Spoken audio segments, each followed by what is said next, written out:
Brian Schultz's second assignment with the Times-Republican newspaper. I never had a bad feeling or any type of premonition.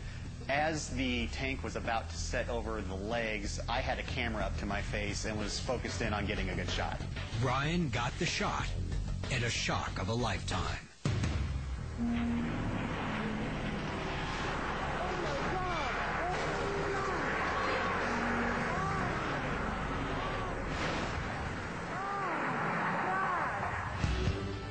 As I heard the screams and the tank fell toward me, I was scared for my life. I turned and I ran as hard as I could.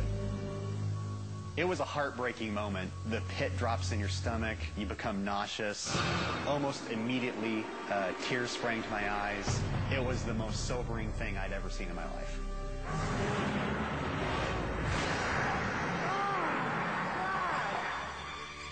Once the tower hit and you heard all the wreckage slam into the ground, the fear was instantly replaced with sorrow.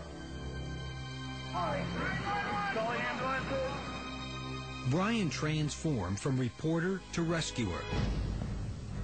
Two men were on the tower when the tank came crashing down. Bill Stinchcomb was in the ladder more than 95 feet in the air. Alan Wagner was just below him on the rail.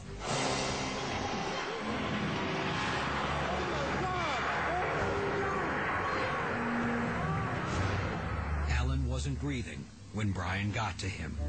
While I was breathing for Alan and the chest compressions were occurring, I ingested a great deal of blood. There was no doubt in my mind that he was dead.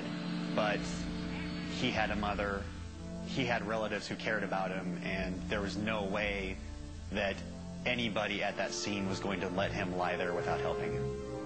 Amazingly, the crane operator, Sean Cochran, and the other man on the tower, Bill Stinchcomb, were alive and conscious. I remember going backwards at a very high rate of speed. I really thought that that was my final day. But the safety ladder Bill was standing in saved his life. The inch-thick steel bars acted like a roll cage and absorbed a lot of the shock of his near 100-foot fall. That would be like jumping off a 10-story building.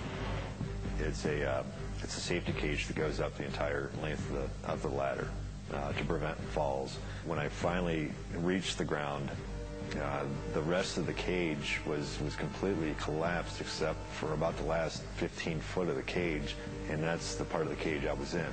I wasn't able to get out because everything else around me was crushed, so they had to cut me out.